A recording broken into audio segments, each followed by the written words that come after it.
ఏంటి అమ్మాయి చెప్పింది కొంచెమే చెప్పింది, మాకు పూర్తిగా అర్థం కాలేదు ఏంటి అంటారా?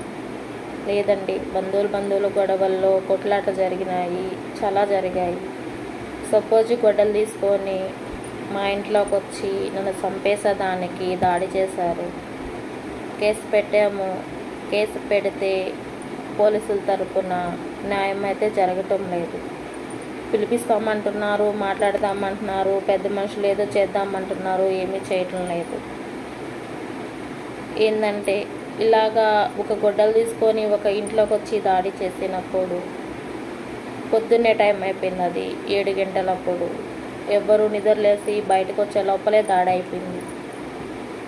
ఏదో నా టైం బాగుండి నేను బతికి బయటపడ్డాను. ఖచ్చితంగా గొడ్డలు దెబ్బ అంటే అవుట్ అయిపోను.